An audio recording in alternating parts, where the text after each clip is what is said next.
আসন্ন জাতীয় সংসদ নির্বাচনকে ঘিরে উত্তপ্ত নোয়াখালীর রাজনীতির মাঠ।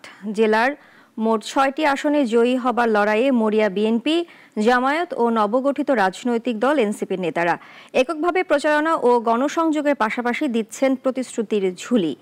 মোহাম্মদ সোহেলের রিপোর্ট, জানাচ্ছেন শাশ্বতী সরকার। দীর্ঘদিন পর দলীয় নেতাকর্মীদের নিয়ে মাঠে সক্রিয় বাংলাদেশ জাতীয়তাবাদী দল বিএনপি। তৃণমূল পর্যায়ে দলকে সংগঠিত করতে এলাকায় সভা, মিছিল, মিটিং এবং লিফলেট বিতরণ চালিয়ে যাচ্ছেন তারা। জেলার সবকটি আসনে জয় পেতে দলকে পুনর্গঠিত করছেন নেতাকর্মীরা। এদিকে একাধিক স্থানে বিএনপির সম্ভাব্য প্রার্থীদের জনসংযোগ শুরু হয়েছে। নেতাদের দাবি, নোয়াখালী বিএনপির ঘাঁটি। প্রতিদ্বন্দ্বী হিসেবে এখন পর্যন্ত কোনো দল বিএনপির ধারে কাছেও আসতে পারেনি। আমাদের দলের মাননীয় ভারপ্রাপ্ত চেয়ারম্যানের সাংগঠনিক নির্দেশনা অনুযায়ী আমরা ইতিমধ্যে আপনারা জানেন জেলা আহ্বায়ক কমিটি গঠন হয়েছে। আমরা নোয়াখালী জেলার প্রায় সবগুলো কমিটি আমরা ভেঙে দিয়েছি।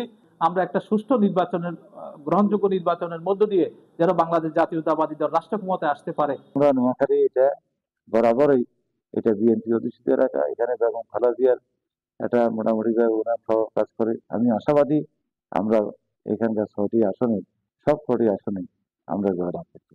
জামায়াতে ইসলামীর প্রচারণা কিছুটা সীমিত হলেও তৃণমূল পর্যায়ে ঘরোয়া সভা ও দোয়া মাহফিলের মাধ্যমে কর্মীদের সংগঠিত করছেন তারা।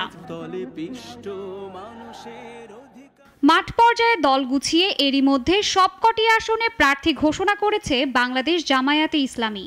নোয়াখালী জেলার 6টি আসনের মধ্যে ইসলামী দলগুলো এবং ডানপন্থী যে জোট গঠন হচ্ছে, সেটি হলে আমরা সবকটি আসনে বিজয়ের প্রত্যাশা করি। মানুষের প্রত্যাশার কাছাকাছি আমরা পৌঁছার চেষ্টা করতেছি। এজন্য আমাদের বিশ্বাস, জনমত আমাদের পক্ষে বেশি থাকবে ইনশাআল্লাহ। আমরা তো আশা করি যদি ইসলামী ঐক্যটা হয় তাহলে বাকি যারা আছে, যেমন এনসিপি আছে, এবি পার্টি আছে, এরকম কিছু দল আছে, এরা এক হচ্ছে, এরা সবাই ইসলামী দল, জামাত ইসলামী একজোট যদি হয় তা আমরা আশা করতেছি নোয়াখালী 6টা আসনে আমরা বিজয় লাভ করবো ইনশাআল্লাহ।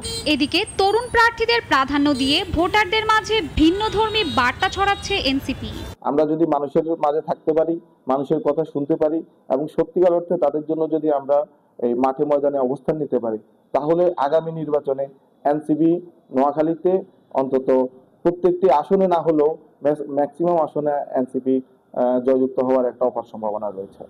এক্ষেত্রে যদি সুষ্ঠু নির্বাচন ইন্টারিম আয়োজন করতে পারে এবং ইন্টারিমেট আয়োজন করা অবশ্যই বাধ্যতামূলক, সেই জায়গা থেকে নোয়াখালী প্রত্যেকটি আসনেই নাগরিক পার্টি শক্ত প্রতিদ্বন্দ্বিতা করবে। একই সাথে জুলাই গণ অভ্যুত্থান পরবর্তী নির্বাচন মানুষের কাছে হতে যাচ্ছে এক আকাঙ্ক্ষাময় নির্বাচন। যারা গত কয়েক নির্বাচনে ভোট দিতে পারেনি, এবার পছন্দের প্রার্থীকে ভোট দিবেন বলে আশাবাদী তারা। আপনি জানেন যে আগামী নির্বাচন একটা বহু প্রত্যাশিত একটা নির্বাচন বাংলাদেশের রাজনীতির জন্য।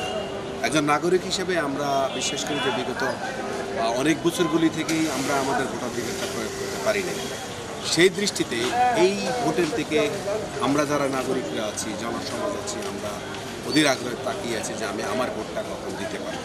সব দল যেন নির্বাচনে অংশগ্রহণ করতে পারে। ধরেন কেউ নির্বাচনে অংশগ্রহণ করলো, কোনো দল করলো না, কিন্তু আসলে নির্বাচনটা তো তাহলে আমরা ফেয়ার হিসাবে দেখতে পারবো না। গত নির্বাচনগুলোতে যেমন কিছু দল অংশগ্রহণ করছে, কিছু দল অংশগ্রহণ করে নাই, কিন্তু এটাকে আমরা সুষ্ঠু বলতে পারি না। নোয়াখালীর 6টি আসন ঘিরে প্রতিটি রাজনৈতিক দলের কর্মতৎপরতা আসন্ন নির্বাচনে প্রতিদ্বন্দ্বিতাপূর্ণ পরিস্থিতির ইঙ্গিত দিচ্ছে বলেই জানান বিশ্লেষকরা। আর সব দলের অংশগ্রহণে একটি অবাধ, সুষ্ঠু ও নিরপেক্ষ নির্বাচনের প্রত্যাশা করছেন ভোটাররা। শাশ্বতী সরকার, নাগরিক।